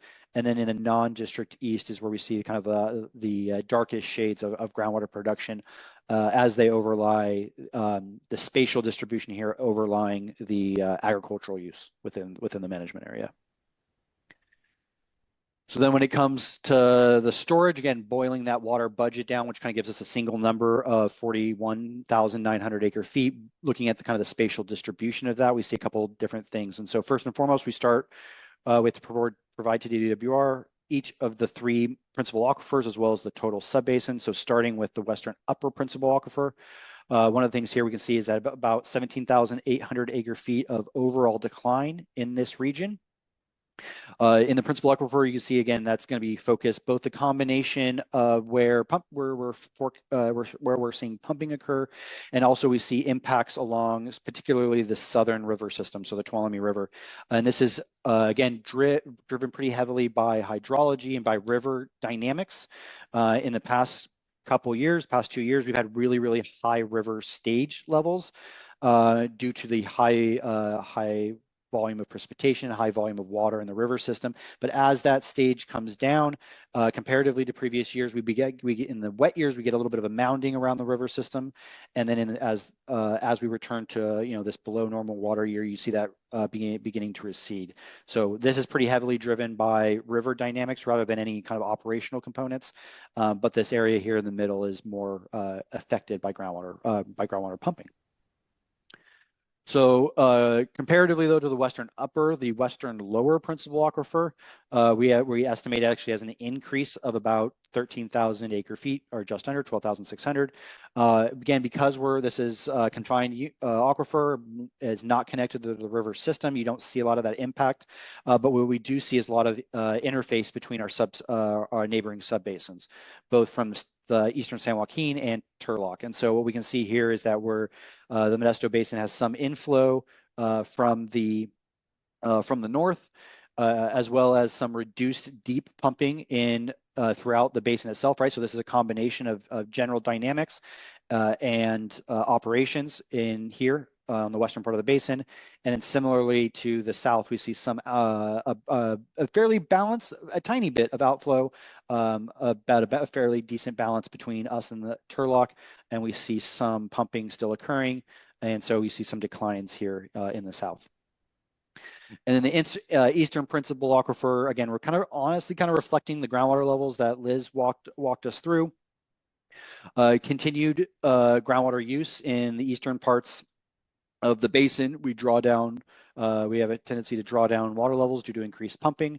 We see that, and we see the storage reflecting that groundwater usage, as well as kind of a balance of the kind of different areas that we have. So in the central part of the basins, we see either kind of almost a no net change or even a slight increase depending on the location it is. And again, that's very operationally driven with Oakdale's recharge and with some of the stream aquifer interaction along both boundaries and the change in pumping that's occurring regionally. And then kind of we can boil that all together to take a look at what does the subbasin as a whole look like from a spatial component. Again, very similar to the previous. It's going to be an exact copy on the east, but on the western side, we got to blend the upper and the lower principal aquifers. And that's what you kind of see here is that a lot of our operational impacts from along this kind of northern western section of the basin, increasing, the center being fairly neutral and the east being declining, but also the south being declining as well. And again, the south being reflecting predominantly the Tuolumne River head dynamics between the stream stage and the groundwater levels here. And so that's kind of explains that distribution. But in addition to the storage, we also want to make sure that we can have that step where I said earlier, where we validate the results. Again, because we don't want to just look at the model, we want to make sure that the model coincides with the observed data as well. And so that's what I actually have over the next couple steps as I hopefully can kind of conclude this presentation is I want to show you a couple of hydrographs. What you're going to see in each of these hydrographs is in the black dots, you're going to end up seeing the observed data. This is measured real world information. On the other hand, the blue line is going to be what's simulated in the model. So and then you also see both the measurable objective in the orange and the minimum threshold here in the gray. And so in general, what I'm going to do is I'm going to move from west to east, and then we'll kind of circle back again, and we'll go kind of along some of the river systems again to make sure both that we have a good understanding both what is occurring throughout the center parts of the basin and throughout most of the basin. But again, because we want to make sure that water levels, we see that change in storage along the boundaries, and we have stream aquifer action as a critical component of Sigma as well. We want to make sure we get a couple near river wells to see how the model is simulating that. Okay, so first and foremost, we kind of start here on the western edge of the basin. We can kind of see that in general, the model does follow the kind of the dotted black bullets fairly consistently, particularly when it comes to a lot of the trends. I do think what you'll notice in a couple of instances here is in the 2012 to 2016, kind of this set of boxes here during the drought. We do see the model slightly overestimating the decline in the basin, but particularly as we come out throughout the last decade, and most importantly this past year, we can see that the trends are being captured by the model fairly well. So we can see that both here. Similarly, at this other well in, so we have Curtis 2 as we move a little bit further east. We see the same general trends, particularly that past decade, that trends are following observed data very well, particularly when it comes to 2025. And again, a little bit of a misalignment when it comes to the last drought. Then when it comes to this Bangs Avenue well, as we continue our path, we see a little bit better alignment directly with the observed data. But again, same general trends. We capture a little bit of a decline in the early 2020s, and then this past year, a little bit of a slight decline with an overall fairly flat. As we move a little bit closer to the Stanislaus River in the central parts of the basin, again, same general trend that we're going to see throughout lots of these periods. That's why we follow the trend of the observed data. Again, moving farther a little down to this blue area, we capture fairly, a little bit of a dip, a little bit of MT exceedances, both in observed and simulated, and a little bit of a recovery over the past couple of years. So that was good to see. When it comes to some of the kind of this farther eastern well, what we can see is a general long-term decline, but that in general we see the model capturing the slope fairly consistently. So we're happy to see that as well. And then the last couple wells I have here reflect some of the near stream conditions. Again, you can kind of see here what I was talking about with 2025. As stream stage lowers, as water in the river system lowers, we see a response to that in the groundwater system. Similarly here with both an observed, again, particularly this one's valuable as we see a late 2025 observed point. You can see that we capture the beginning of the season, we're fairly high still, and with a little bit of a dip towards the end of the season. And similarly here as we kind of move along the east to the eastern areas of the basin, but adjacent to the river system. Okay, so that's all the technical information I have. Last thing I was just going to add is just a re-echo and a reminder. Today we're presenting the draft annual report results both to the board and to the public. We're hoping to get the draft report out in the next couple of days. We are requesting that any public comments be due back to the GSA by March 18th so that we can incorporate those into the final report. And so at the next GSA meeting on March 25th, we hope to be able to present a final annual report to the GSA board that it may then be adopted and ultimately submitted to DWR. Are there any questions? Thanks, Dominic. Questions from the committee? Dominic? Okay, we're going to move right to the public.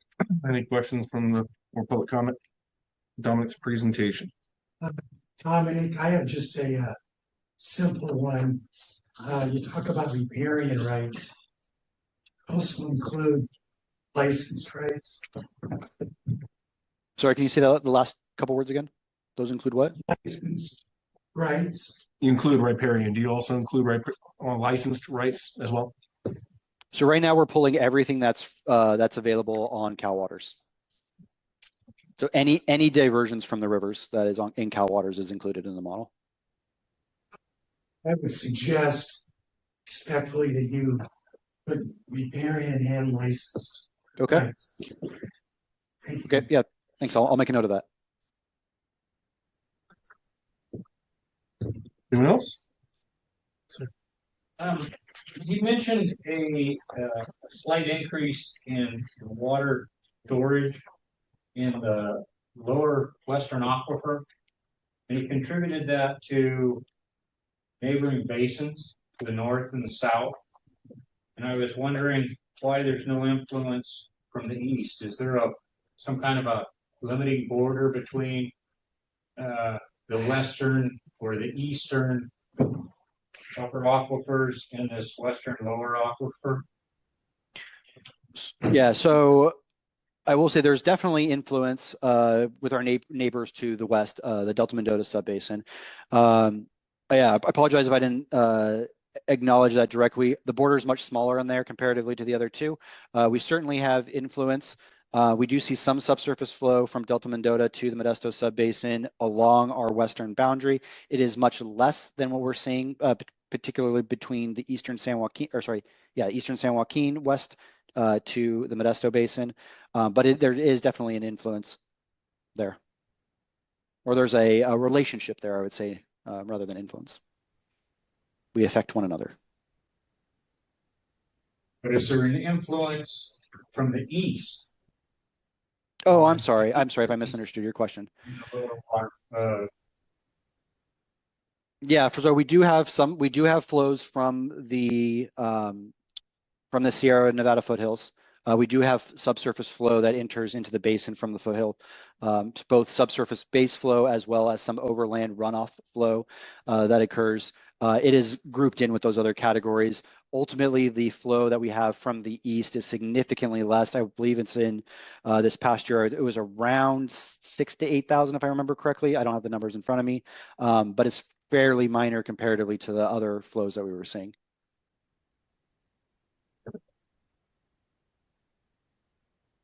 Anyone else? Anyone on the phone? Okay. Thank you very much, Dominic. Thank you, everyone.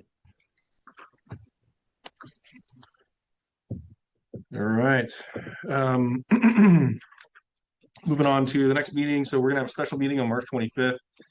It's gonna be a special GSA meeting here at 1:30. We're gonna offer Zoom, but also here at Oakdale Irrigation District.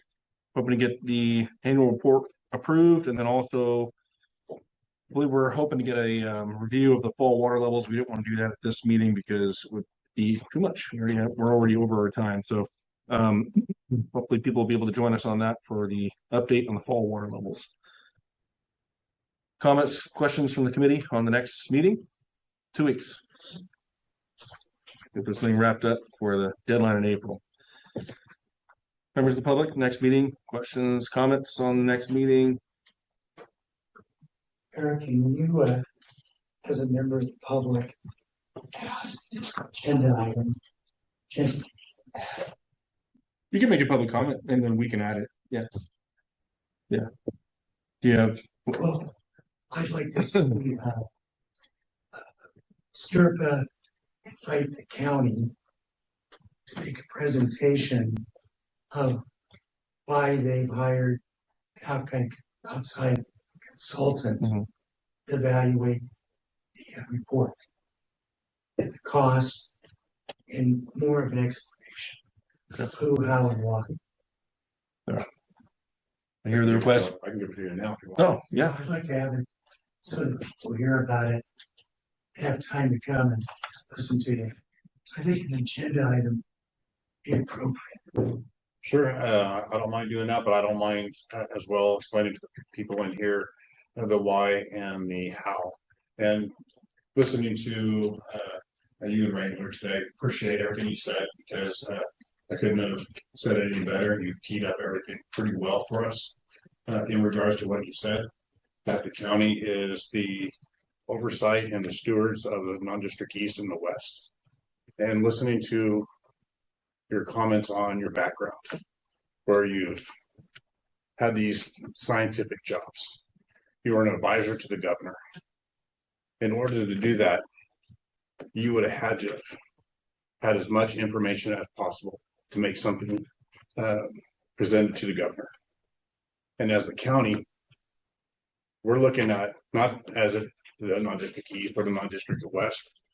You are the constituents.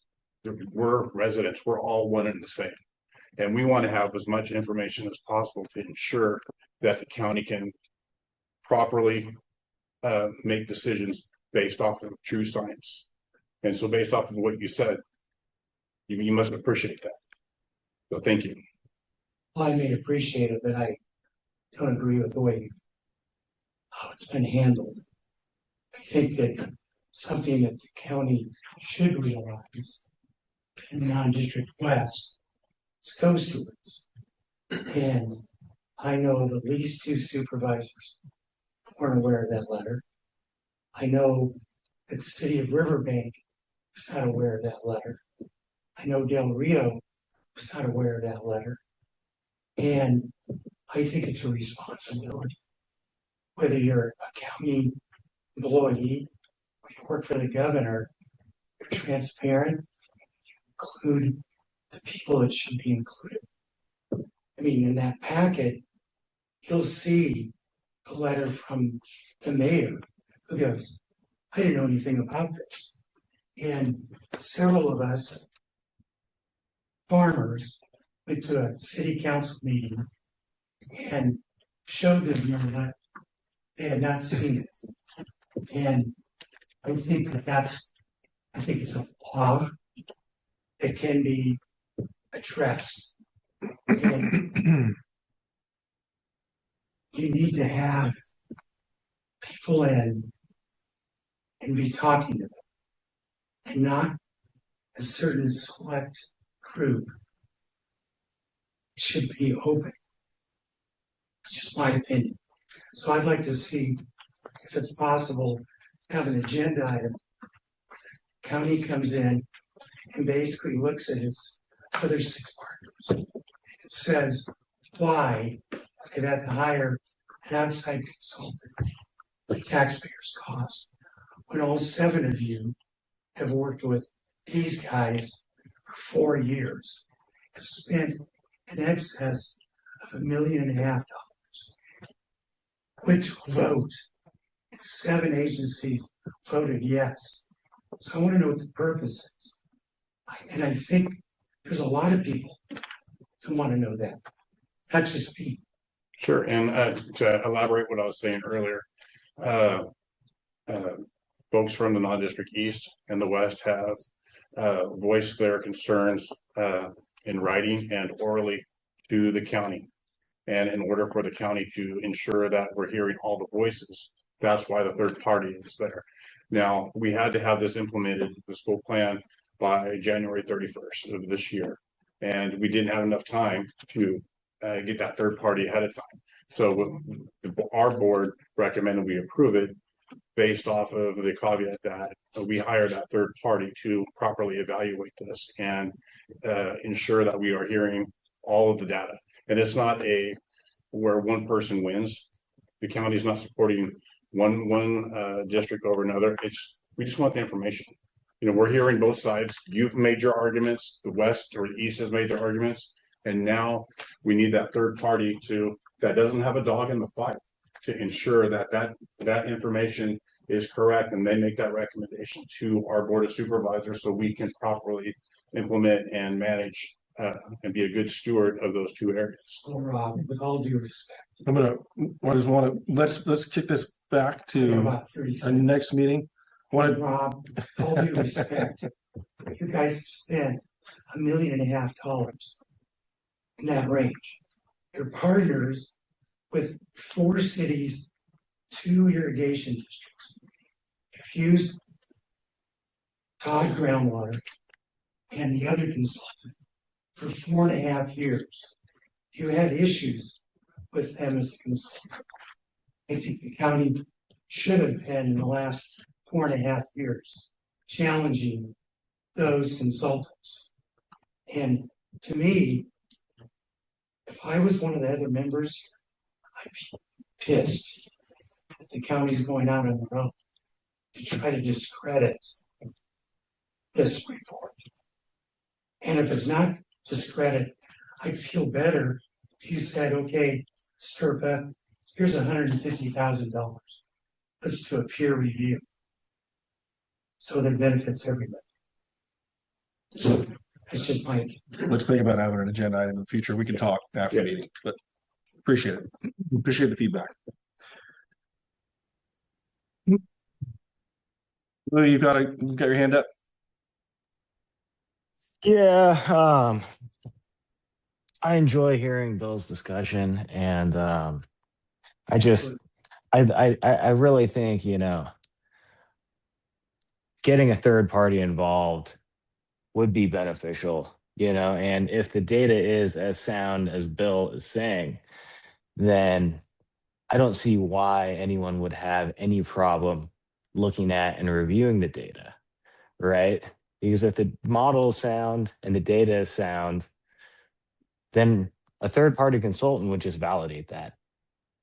So I really appreciate what the county is doing, because at the end of the day, they'll have an unbiased third party that can validate everything that Todd Groundwater and Woodard and Kern have already done.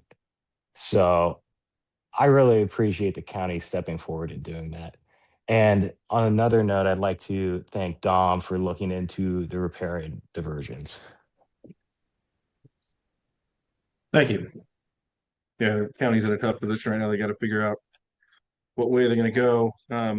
Hopefully the effort won't detract from the ultimate deadline and everything and moving forward. Keep in mind, especially that we're starting off real low. Yes. The models, there could be things that we need to tweak that we could make it better, the information better. But I think starting off this first step, that's the most important thing, is getting the groundwork in place to keep moving forward and meeting that first goal. Well, plenty of time to look at the model and do that. And then the other thing I've heard is, as far as the dollar amount, the whole county pitching in towards another consultant. So I think even getting that fee structure in place might be a wise decision, or something we want to focus on too. Anyhow, so next meeting, maybe we'll talk about it. If we need to have an agenda item, we can have a discussion about it and just keep people updated. I do want to make sure we're coordinating. So I think that's a good suggestion, at least.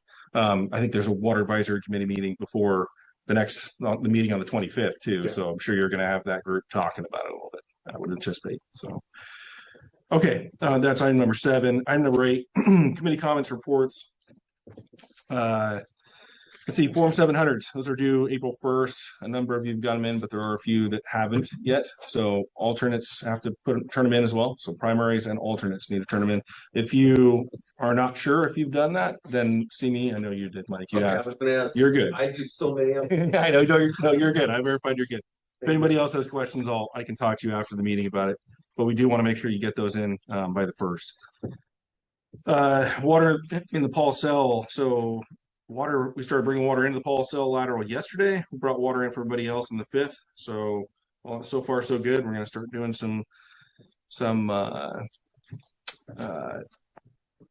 integration of the total channel control system and some tuning there as we move forward. But the substantial completion has come and was final yesterday. Final completion is coming up here in the next few months. We got some cleanup to do and some final work that needs to be done outside the canal. We're getting it flown by drone too. So I'd like to show some of the before and after, and we'll prepare that in the next couple months so that everybody can kind of see what was done, and maybe even provide an opportunity for some field review independently if people are interested in that once it gets finished up. An interesting comment from Jennifer Spoletta. She's counsel for North San Joaquin Water Conservation District, and amongst others. But she talked about how the Thule and the Tulare GSAs are the only GSAs in the state that are in probation. And the commonality between them and the difference between them and everybody else in the state, the GSAs in the state, is that they did not coordinate their data. And so we need to be sure, even going back to the effort with the county, we need to make sure we're coordinating on everything that the county does, any kind of numbers they're doing. We're going to coordinate our models and make sure we don't create a disconnection, and that when we're doing this GSP update, we're coordinating with the Eastern San Joaquin and all the surrounding basins, Turlock Basin. Something to keep in mind moving forward. We need to be cognizant of. I really appreciate the confidence in me to continue to be the chair. We've got a lot of things we need to do this year. We got that GSP update that we need to do. We've got some non-district east action plan coordination that we need to do with the county. They've got a heavy lift there. we've got the well mitigation plan implementation that's going to we need to get going on here quickly. We've also got some monitoring wells in the budget, so I want to jump back over that and start looking at areas for that. And ultimately, I think this all potentially goes into a cost allocation, an MOU review, just to make sure that now that things are continuing to change, that we're looking back at that. But more to come on that, and I'm excited to keep moving forward and keep our the pedal to the metal here, keep making progress. So that's all I have. Any other committee reports? Want to go ahead, Jesse? Yeah, thank you, Eric. So last month on February 10th, the MID Board of Directors adopted a resolution recommending and requesting that the STRGBA GSA immediately take all reasonable actions to develop a budget for 5 or more years and establish a fee structure, including groundwater extraction fees. The resolution references Water Code sections 10730 and 10730.2, which grant a groundwater sustainability agency the authority to impose fees pursuant to Proposition 218's proportionality requirements for property-related fees and charges, to fund the cost of groundwater sustainability programs, including permit fees and fees on groundwater extraction and other regulated activities.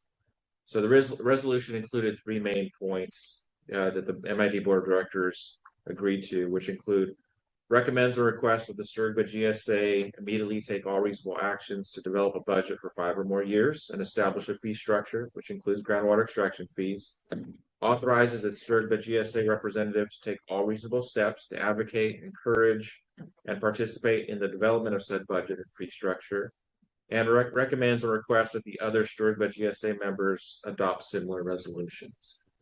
Now that we can all agree that the GSA has accomplished quite a bit in the last couple of years, from adoption of the revised GSP to the adoption of the framework for the well mitigation plan and groundwater use management program. And there's still a lot of work ahead of us. There's still the details, the fees, everything that's associated with those 2 plans. And this resolution really stems from the urgency in developing the details and fees. And additionally, the goal is to ensure equity across the management areas and GSA agencies, and not placing an undue burden on constituents due to negative groundwater impacts resulting from management areas in which they are not members of. So again, on behalf of MID Board of Directors and as MID STRGBA GSA representative, I therefore request on the fellow GSA members consider this request and adopt similar resolutions. Can we open that up to public comment? Yeah, I'm gonna let everybody get around the table, and then I'll let people speak to anything we brought up. I would request that we have an action item brought to the board that they explain exactly what that resolution means to the rest of us.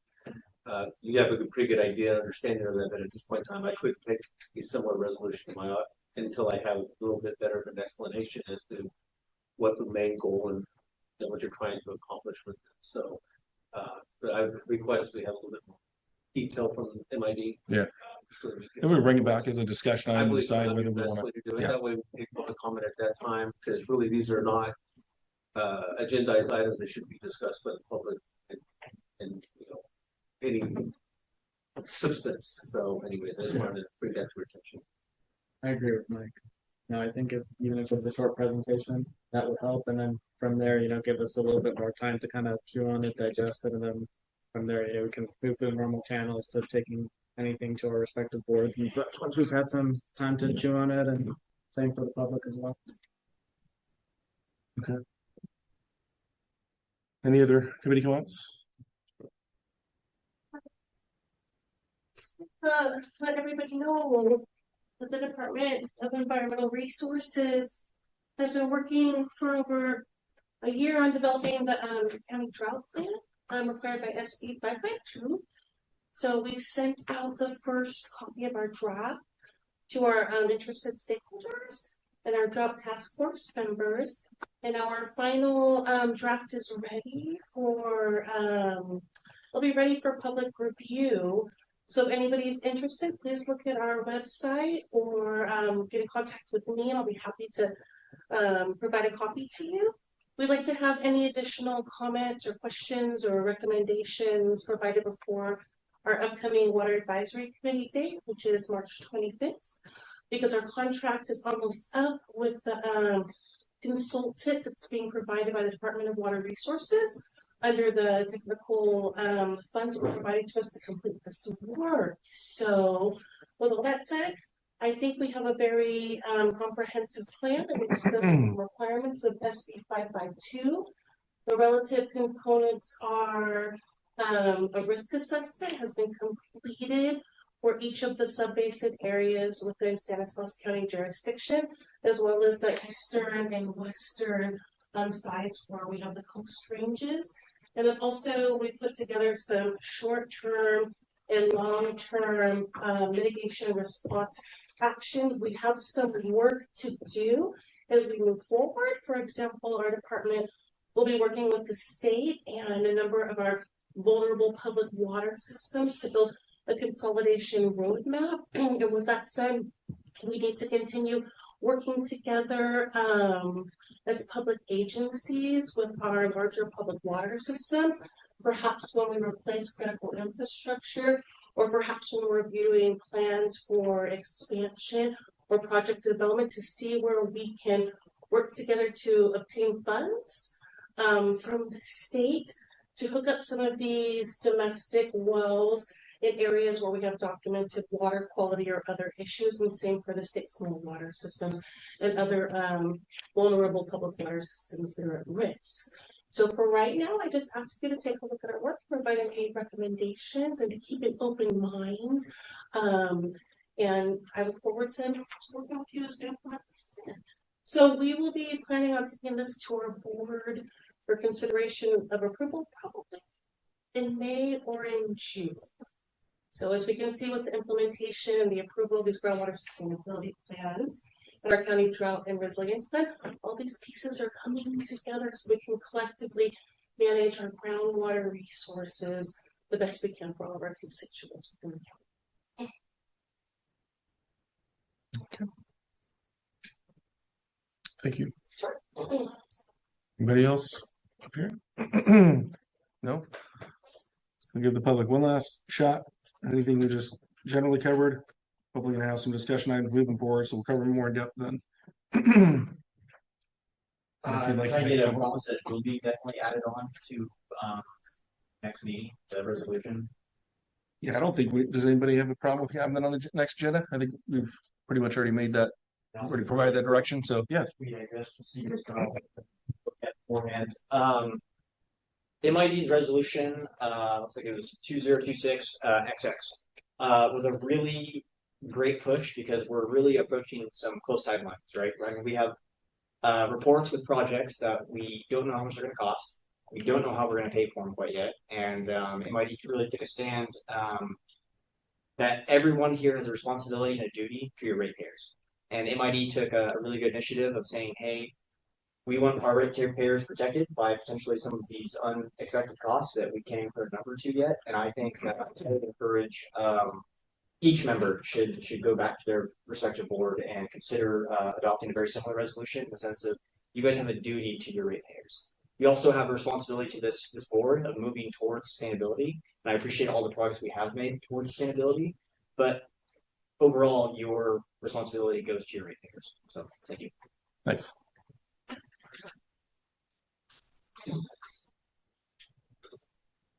Anybody else have anything, any last minute thoughts? All right, we went way over today. Thank you very much for sticking with us and everybody's attendance. I look forward to hopefully seeing you all again on the 25th.